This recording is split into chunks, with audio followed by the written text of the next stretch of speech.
You and I have heard plenty of times about why we need to get rid of our limiting beliefs. However, that's not always easy when our brains are on fire telling us all the things we honestly don't want to hear.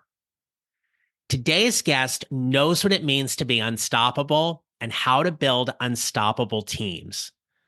Alden Mills is a three-time Navy SEAL platoon commander, Inc. 500 CEO, and successful entrepreneur who's here to share his experiences to help you increase your confidence and be unstoppable in your career as you build your mid-career GPS. So let's get started.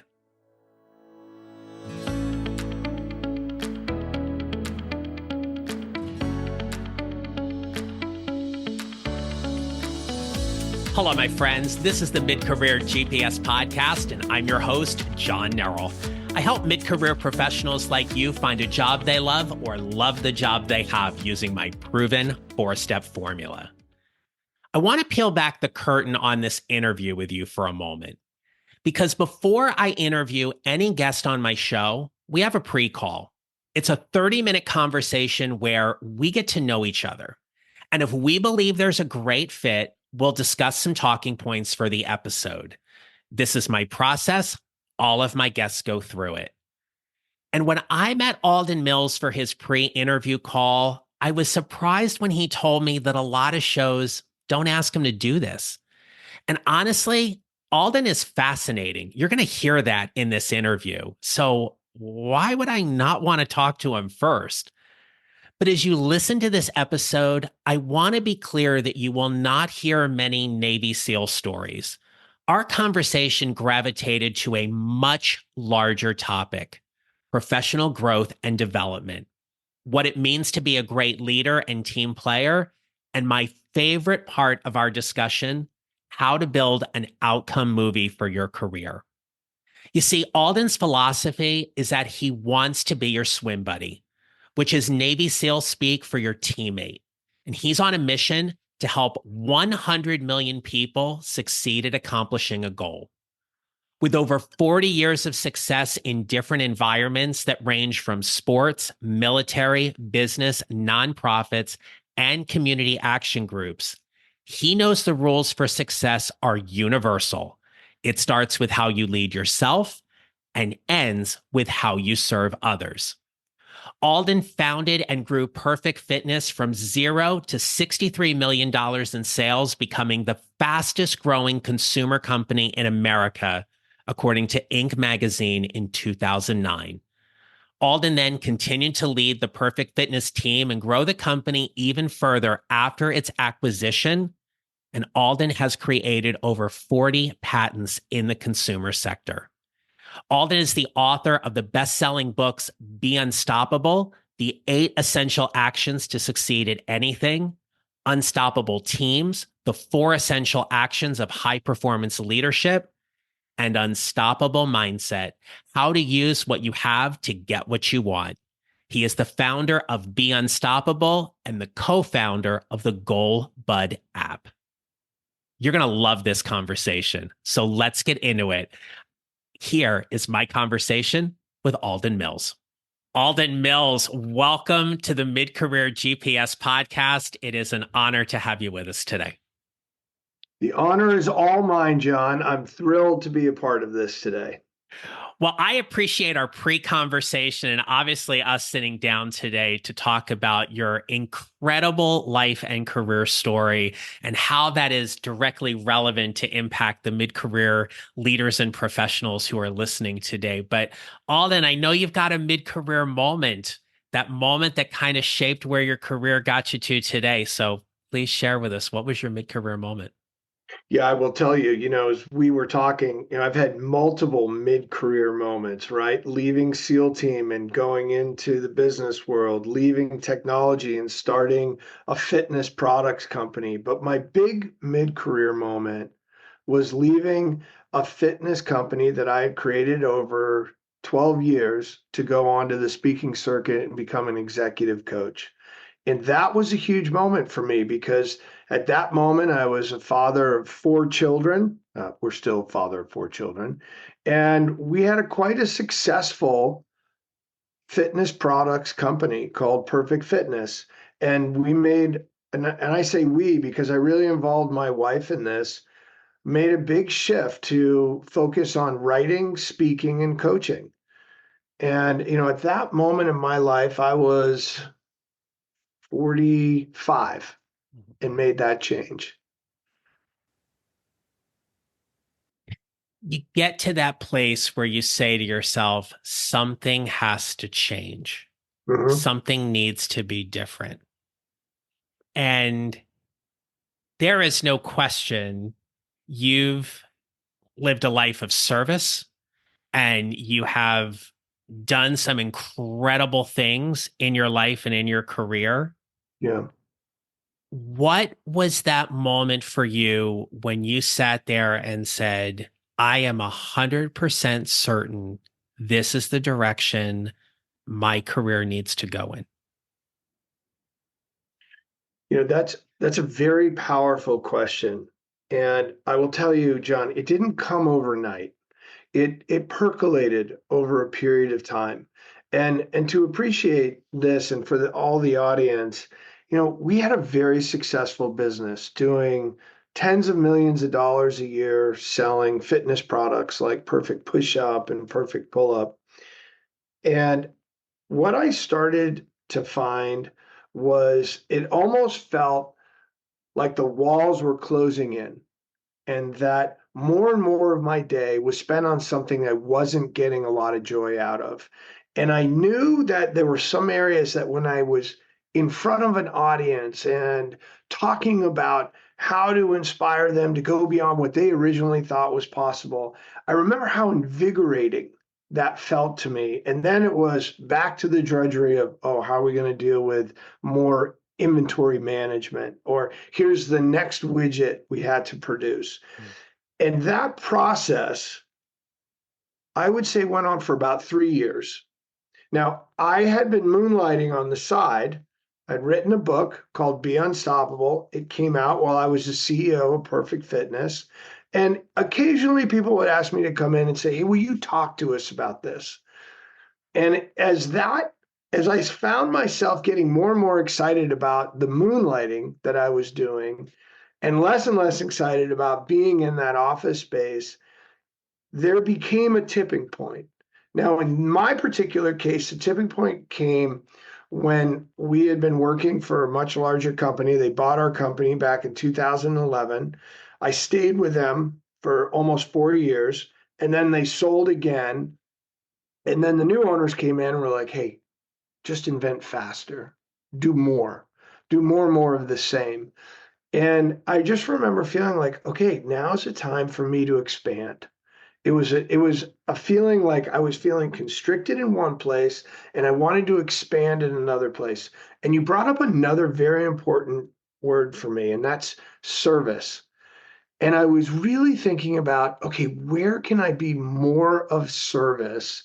And this is a conundrum for everybody out there because I'm always talking about being selfless, but there is a moment where you have to be selfish.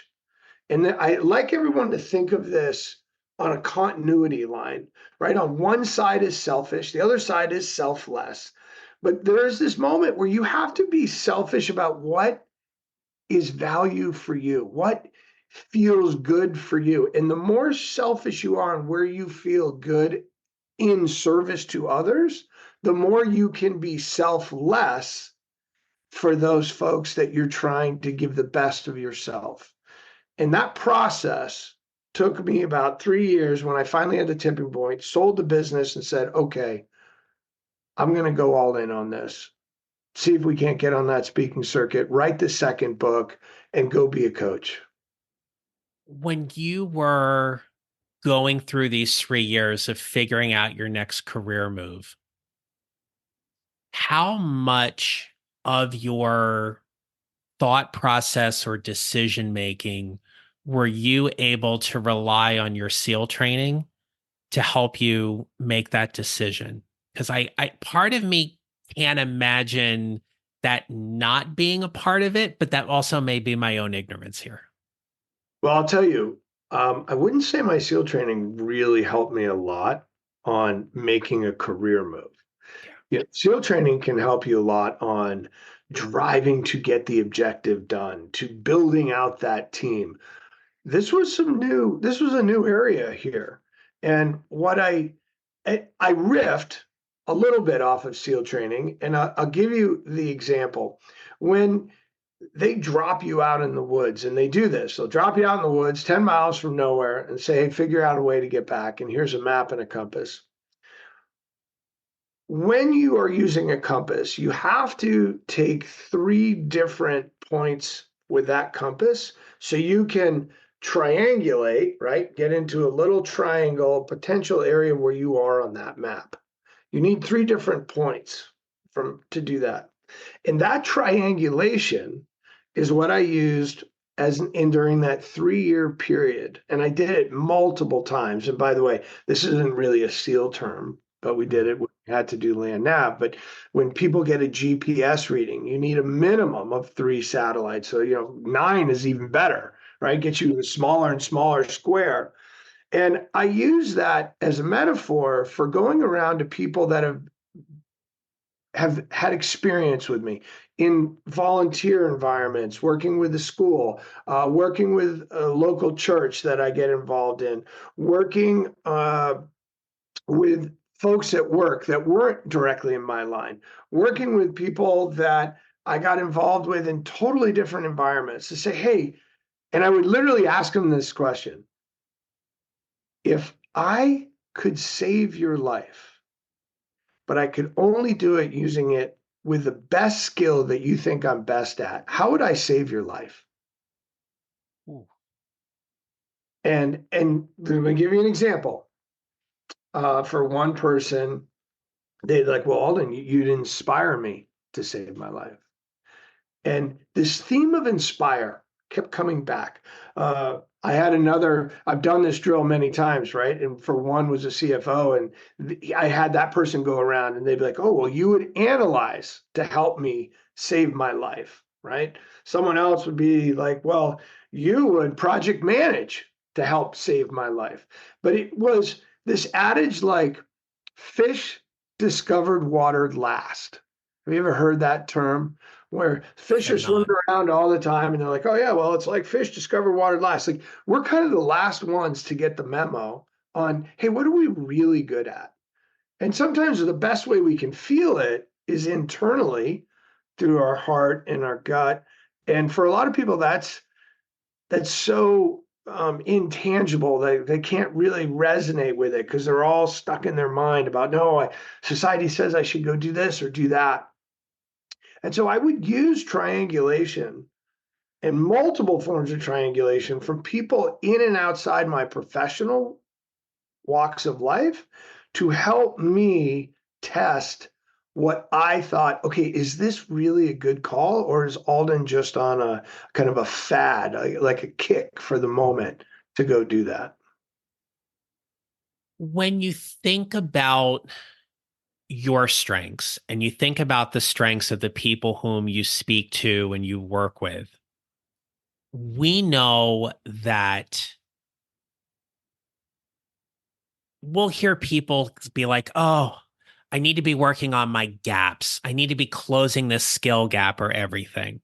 Right. Why is it important to you that people really focus and lean in on their strengths to be more effective and more impactful? Yeah. Yeah, you do hear that a lot, don't Yeah, you? Like, oh, but I'm terrible here, and I suck at this, and I got to strengthen this and this. And first of all, just the process of going through that beats you up. correct. It makes you feel less worthy than you really are. And here's a news flash that I tell people all the time: we are not good at everything. Matter of fact, there's very few things that we're good at, and there might only be 1 or 2 things that we can be great at. And we have this short period called our life to go out there and be the best at the thing that we also happen to get a fair amount of joy from. And what I remind people about is, we have this gift. Each and every one of us has got a gift. But the gift is like a diamond in the rough. When you first discover a diamond, it just kind of looks like a piece of quartz. It's rough and it doesn't shine brightly, and it needs that friction to polish those facets to get to a point where it can have that pure brilliance. And that is the same scenario that we're dealing with people going, well, look at all the dirt around the diamond. I got to clean out the dirt. No, no, no. Let's work on the diamond. Let's just work on you getting better at your brilliance. Because yes, there's a whole bunch of things that you won't be good at. And that's why there are other people that have great areas that can fill in those gaps. Hey there, is your LinkedIn profile working for you 24/7? For many mid-career professionals, optimizing their LinkedIn presence isn't a priority until they start job hunting or networking and realize it's important. If you're feeling the pressure to make your LinkedIn profile stand out to recruiters and hiring managers, I'm here to help. Would you like me to review your LinkedIn profile? This is your opportunity to receive my expert feedback. I'll show you exactly what changes can attract more recruiters and hiring managers, identify areas for improvement, and guide you in optimizing your profile. This will boost your professional brand and increase your chances of landing more job interviews, expanding your network, and elevating your professional presence. For a limited time, spots are available for a personalized LinkedIn profile review for just $50. For more details, check the show notes or visit my website at johnneral.com/courses. Now, let's dive back into the episode. I am sure there are people who are listening that are resonating with, and their brain is taking to this place of, I can't, I'm not sure, I'm doubting myself. There's a big part of your book, Unstoppable Mindset, that talks about the principle of a limiting belief. Mm-hmm. Real quickly, how would you define a limiting belief in our lives or careers? Okay. So let's first define and let everyone make sure they understand what a belief is. A belief is something that we have decided is true. That's all a belief is, right? It's something we've accepted as true. That's it. Now, a limiting belief will be something that we have accepted as true that is holding us back.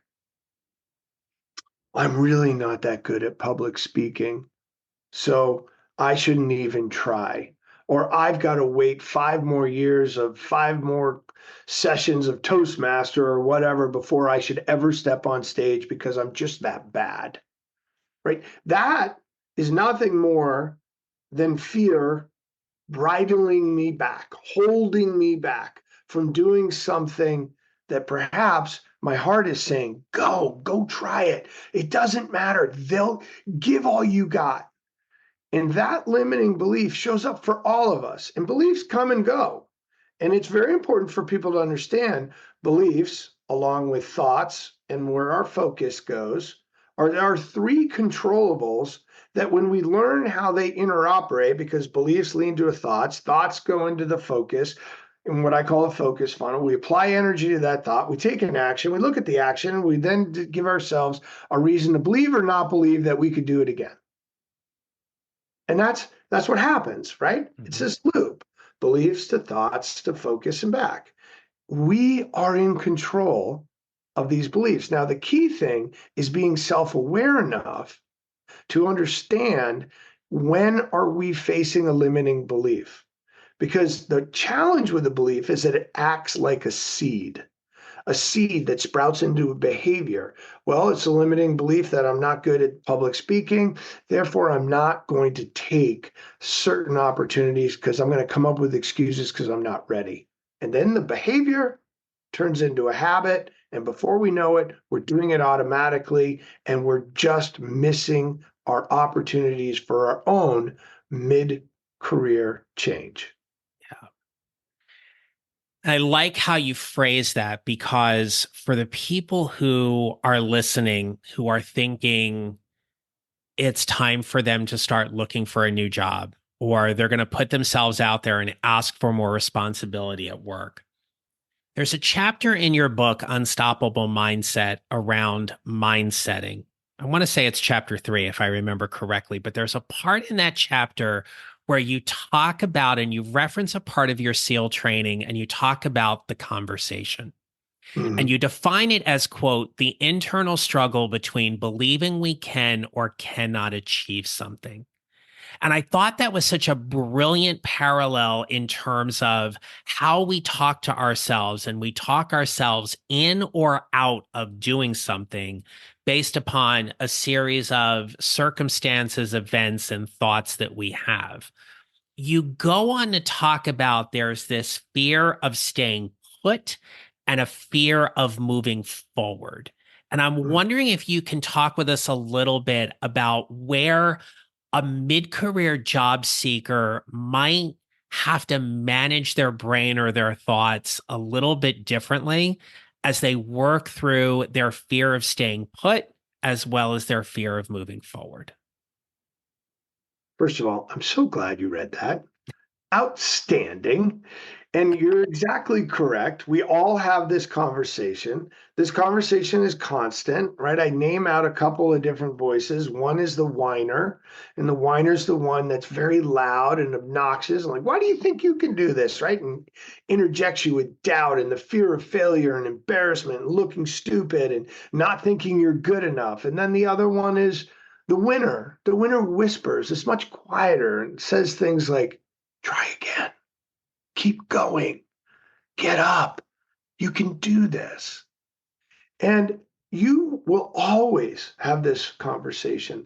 And this conversation will definitely show up when you're going through a mid-career change, a dramatic, maybe it's a right turn, maybe it's just 10 degrees right from where you're at. But you're starting to wonder, am I really good enough to do that? And when you get in that scenario, I encourage you to go through what I call the two basic fears. The first one is the one of fear of staying put, and the other one is the fear of moving forward. The important thing to understand about these two basic fears is that until the fear of staying put is greater than the fear of moving forward, we'll stay put. So here's the wonderful thing we can all do, because we have this capability of envisioning a future outcome. And in the book, I offer up something called an outcome account. And you literally can build out, hey, this is what it will look like if I try and succeed doing this new thing in my mid career change. This is the outcome. This is who it will impact. And this is, well, how it make me feel. On the other side of the ledger is, this is what happens if I stay in this job for the next 5 years.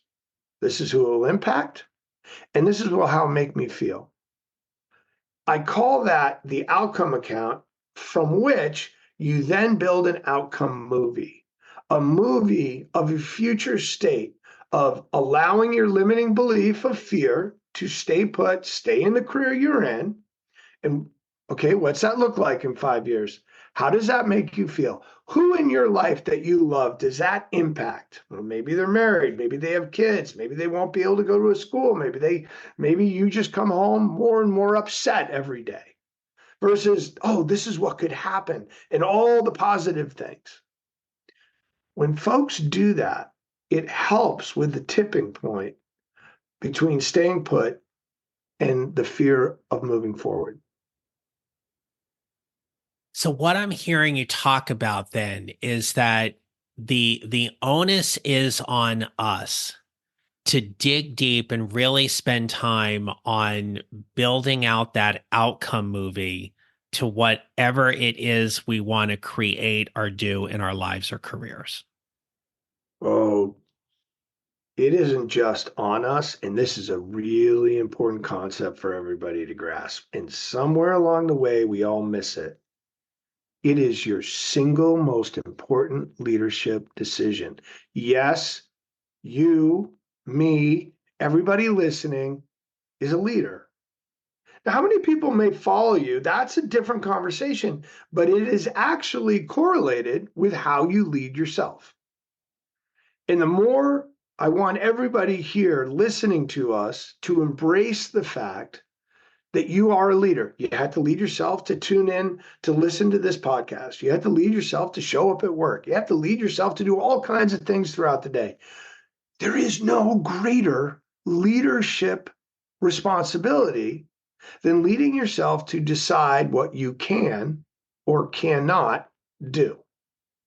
That's on you. Each and every one of you, please embrace the leadership responsibility of owning what you can or can't do. That's up to you to decide. What do you believe is the biggest mistake new leaders make when they're in a leadership role for the first time and they could just simply either do it better or do it more effectively? But what do you think is the biggest leadership mistake people make when they're first starting out? The single biggest one is they don't listen to understand. Tell me more. We get into this moment and we're like, now I have the leadership reins. And ego kicks in, which, by the way, we all have ego. And by the way, I want to be very clear with everybody. I've made every single one of these mistakes that I'm talking to everybody about. Okay. I am not Mr. Perfect. I have failed way more than I've succeeded. But we get into leadership reins. Ego goes, well, you're the leader now. You must have all the answers. You must know. You have to tell everybody what needs to get done. The best leadership advice I ever gotten was the moment you get in that leadership position, you go around and listen to understand each and every person that is reporting directly to you. You have a leadership obligation to learn from everybody on your team. Do not assume that just because you're in that position, you're going to have all the right answers. As a matter of fact, most of the time you won't. And the more you learn to listen to understand, we could spend the next hour talking about the 3 different ways to listen. Listen to win, listen to fix, and then listen to understand. And learning to listen to understand to other points of view and watch how quickly everyone will then lean in to helping you. I love how you phrase that. That is so important, especially from the standpoint of we just simply can't know everything. You know, No, it is our job to listen to understand. Yeah. Yeah. So good. Well, Alden, there's so much more. You're absolutely right. We could dig into so much more. And on this episode, we're gonna bring this to a close, but I will tell you, it'd be great to have you back on the podcast at some point down the road. and But I will tell you, I'd be happy to come back, John. I love what you do and how you inspire people. And, people are lucky to tune in and listen to what you're doing because thank your you. advice is solid. Your Thank heart's you. in the right place. Thank you. I'm honored to say we share that primary belief of service and how we can help people through this podcast and other things that we get to do. But what advice would you give someone who's listening to help them build their mid-career GPS? And it can be something we talked about today you want to reiterate, or something you didn't get a chance to talk about. What's your advice to them today? It's something we talked about earlier, but we'll go a little deeper. Okay. I want them to think about taking time at the very beginning of the day and at the very end of their day where there's no electronics around, where it's quiet. Sometimes the very beginning of the day is in that state between, oh, your eyes just cracked open for the first time, but your alarm hasn't gone off for 10 minutes. And think about, gee, what would be the best way to serve somebody? What would be the thing that I would love to do that could help this certain person or multiple people? Where could I be of greater service and what would I love to serve? What we talked about earlier was I told everybody, hey, you have this gift, you have this skill set, you have something that with work could be exceptional.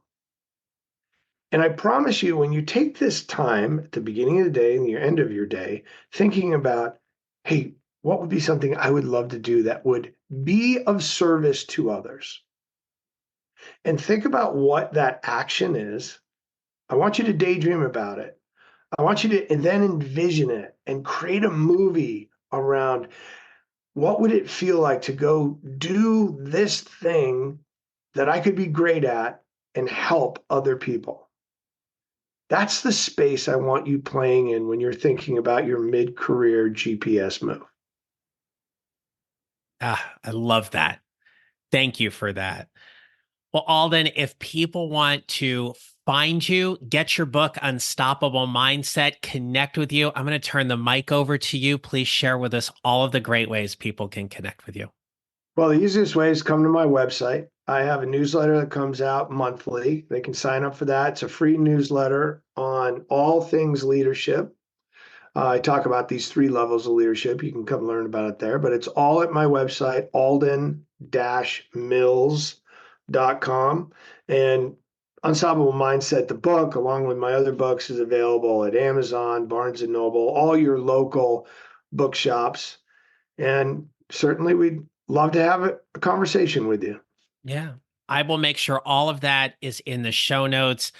Your book is not only an enjoyable read, it is a thought-provoking and I'm going to say an easy read, not in the sense of the content, but it flows very nicely. It's got a very nice cadence to the book and how you share your story and your principles and beliefs and everything. So I really enjoyed reading it. Thank you so much. I hope my listeners go out and get it. But Alden Mills, thank you so much for sharing your story and being a wonderful guest on the Mid-Career GPS podcast. Thank you, John. Keep inspiring. I promise, will do. So my friends, if there's one big takeaway from my conversation with Alden Mills today, it's this. If now is the time for you to expand, how do you want to do it? How do you expand in a way that allows you to serve more, make a greater impact, improve your life and your career in some way? If now is the time for you to expand, how are you going to go about doing it? That is your challenge for this episode.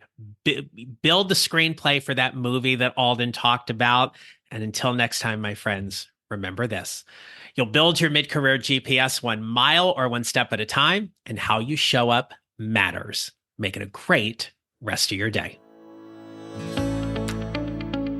Thank you for listening to the Mid-Career GPS podcast. Make sure to follow on your favorite listening platform. And if you have a moment, I'd love to hear your comments on Apple Podcasts.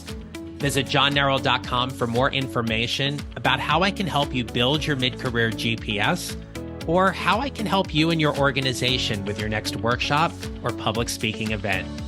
Don't forget to connect with me on LinkedIn and follow me on social at John Nerrell Coaching. I look forward to being back with you next week. Until then, take care, and remember, how we show up matters.